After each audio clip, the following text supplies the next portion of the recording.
30 अगस्त 2023 की सुबह लगभग 3:45 के आसपास एक व्यक्ति एक रेलगाड़ी के अंदर चढ़ता है। जनरल बोगी थी। अचानक ही उसकी नजर जमीन पर पड़ती है और देखता है कि महिला खून से लथपथ पड़ी हुई है। वो अपना मोबाइल निकालता है, उसका वीडियो बनाता है और वीडियो बनाकर सोशल मीडिया पर वायरल कर देता है। जैसे ही ये वीडियो सोशल मीडिया पर वायरल हो रहा था, कई तरह के सवाल थे जो खड़े हो जाते हैं। महिला कांस्टेबल ने आधी वर्दी पहनी थी, आधी वर्दी उसके बदन पर नहीं थी और वो बहुत बुरी तरह से घायल जो होती है। देखते ही देखते ये वीडियो हजारों नहीं बल्कि लाखों लोगों के मोबाइलों में पहुंच जाती है और बड़ी संख्या में लोग सिर्फ इसी सवाल का जवाब जानना चाहते थे कि आखिर की ये महिला कांस्टेबल कौन है, इसके साथ क्या हुआ है, किसने इस घटना को अंजाम दिया है। देखते ही देखते ये पक्ष हो या विपक्ष हो, राजनीतिक पार्टियां हो, लोगों ने इसे मुद्दा बनाना शुरू कर दिया।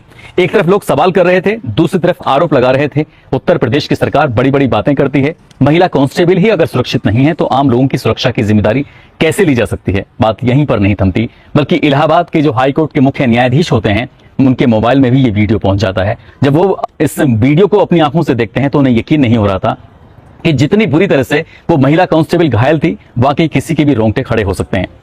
3 सितंबर 2023 की ये बात है, रविवार का दिन होता है।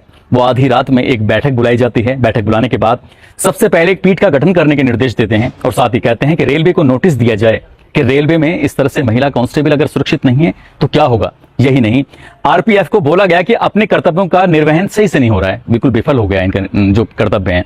जब ये बात आती है तो न केवल पुलिस पर बल्कि सरकार पर पूरी तरह से दबाव बन जाता है।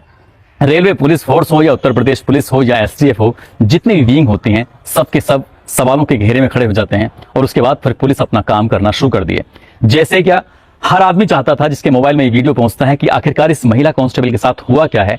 पुलिस भी यही जानना चाहती थी कि आखिरकार इस महिला कांस्टेबल के साथ हुआ क्या है। लेकिन 3 सप्ताह गुजर जाते हैं, उस लड़की को होश नहीं आता, वो बोल नहीं पाती। जब बोलती है तब सच सामने आता है।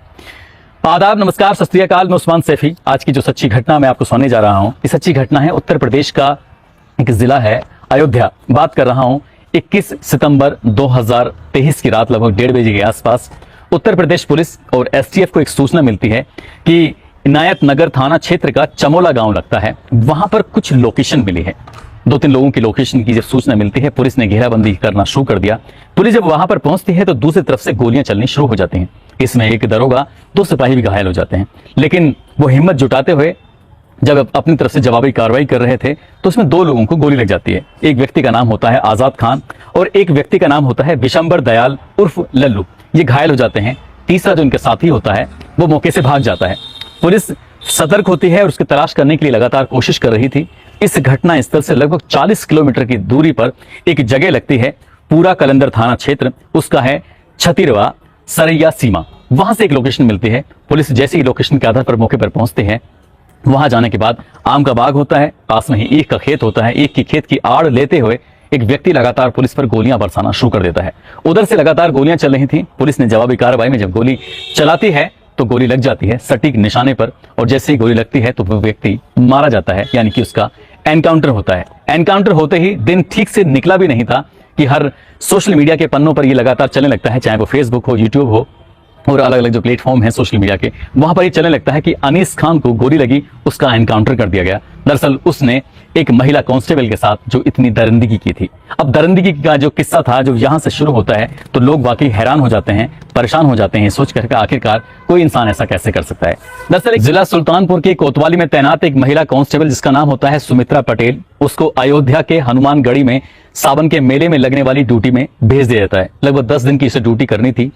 इस महिला को कहा जाता है कि अब तुम्हें वहां जाना है। 29 अगस्त 2023 की शाम लगभग 6:45 के आसपास ये महिला फाफा मऊ रेलवे स्टेशन पर पहुंच जाती है और यहां पर एक रेलगाड़ी आती है, इसका नाम है सरयू एक्सप्रेस, जो कि प्रयागराज से चलकर मनकापुर की तरफ जाती है।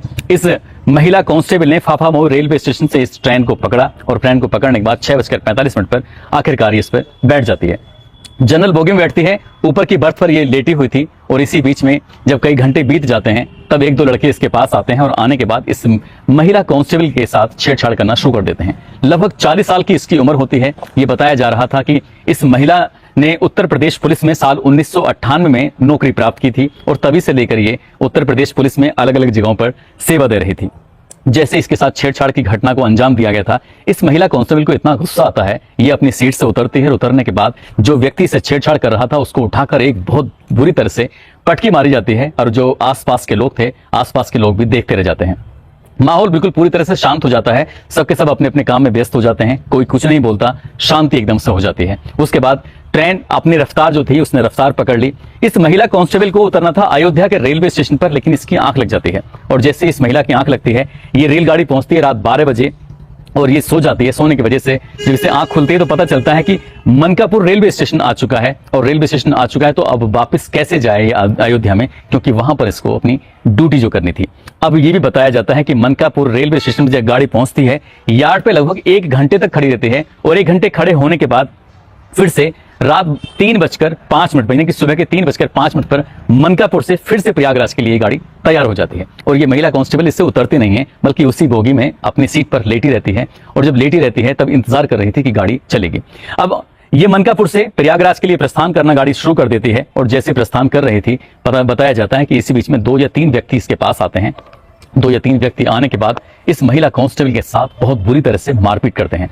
बोगी पूरी तरह से खाली होती है, कोई आसपास होता नहीं है। इसने चीखने चिल्लाने की कोशिश भी की होगी, लेकिन उनके पास हथियार थे। हथियार कुछ ऐसे थे, चेहरे पर जो वार किए गए, चेहरा बहुत बुरी तरह से फट जाता है। इस महिला कांस्टेबल ने बचने की कोशिश की तो सर में ऐसे वार किए गए कि सर में बहुत बुरी तरह से जो गंभीर हो जाती है, घायल हो जाती है। यही नहीं, उसको मारा जाता है, पीटा जाता है।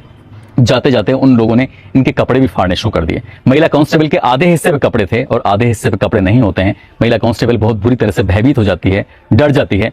फिर उसके बाद 3:45 पर यह गाड़ी पहुंच जाती है सीधे अयोध्या और अयोध्या में जब यहां से लोग अब इस गाड़ी में आके इस यानी कि जनरल बोगी में आके बैठने की कोशिश कर रहे थे, तभी एक व्यक्ति आता है और थोड़ा सा अंधेरा था, दिख नहीं रहा था साफ साफ, लेकिन जैसे वो अंदर जाता है, जनरल बोगी में पहुंचता है, वहां जाकर देखता है तो एक जो उसके पैर थे वो ब्लेड पे पहुंच जाते हैं और ब्लेड पे पहुंचते हैं तो वो देख के थोड़ा घबरा जाता है। उसने जो टॉर्च जलाकर देखी तो देखता क्या है कि बर्थ के नीचे एक लड़की लेटी हुई है जिसने आधे तन पर तो कपड़े पहने हुए हैं, यानी कि वर्दी पहनी हुई है, आधे पे वर्दी नहीं थी। तुरंत ही वो आरपीएफ को और जीआरपी को सूचना देता है। जीआरपीएफ और आरपीएफ जैसी सूचना मिलती है तुरंत वहां दौड़ते मौके पर आते हैं। आकर देखते हैं तो महिला कांस्टेबल जीने की कोशिश कर रही थी, शायद उसकी आखिरी सांसें चल रही थी, हालत बहुत ज्यादा खराब होती है। तुरंत ही उसको वहां से उठाकर सीधा हॉस्पिटल लेके जाते हैं। हॉस्पिटल ले जाने के बाद डॉक्टर उसको कहते हैं कि इसकी हालत बहुत ज्यादा गंभीर है, इसलिए हम इसका इलाज नहीं कर सकते, इसको हायर मेडिकल सेंटर यानी कि केजीएमयू के ट्रॉमा सेंटर में इसको भर्ती कराया जाता है। बोलने की कोशिश करने की कोशिश कर रही थी, लेकिन उसमें इतनी जिंदगी, इतनी जान नहीं बची थी जिससे कि बोल सके।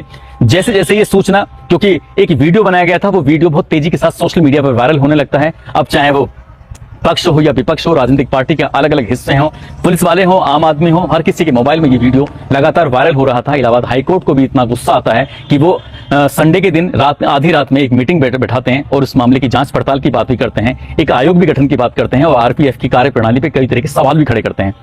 मामला उत्तर प्रदेश पुलिस की साख का सवाल बन चुका था, मामला उत्तर प्रदेश की सरकार की साख का सवाल बन चुका था। अब इस मामले की जांच पड़ताल शुरू कर दी जाती है, लेकिन पुलिस के हाथ कोई ऐसा सबूत लग नहीं रहा था। जिसके साथ ये वारदात हुई थी वो बोलने की स्थिति में नहीं था। धीरे धीरे करके ऐसे 1 सप्ताह 2 सप्ताह लगातार बीतने लगते हैं। तब पुलिस को कुछ ऐसे सोर्स थे, उनके सोर्स क्या, यानी कि सीसीटीवी कैमरे या इस सरयू ट्रेन के अंदर जितने भी लोग आ रहे थे जा रहे थे, उनके मोबाइल, कितने मोबाइल आए हैं गए हैं, जो एक्टिव मोबाइल थे उनके बारे में पता करने की कोशिश की जा रही थी। और इसी बीच में महिला कांस्टेबल को होश आता है। जब होश आता है वो ज्यादा बोलने की स्थिति में थी नहीं, उसने कहा 2 या 3 लोग थे जिन्होंने उस पर हमला किया। कौन थे कौन नहीं, बस यही सवाल था। पुलिस ने जब सीसीटीवी कैमरे को खंगालना शुरू किया है तब अलग अलग 20 चेहरे पुलिस को मिलते हैं और 20 चेहरों पर जो शक किया जा रहा था, जो संदिग्ध लग रहे थे, उन 20 चेहरों को जब उस महिला कांस्टेबल को जब थोड़ा सा होश आता है तो उसके पास लेके जाते हैं, दिखाया जाता है एक एक चेहरे को।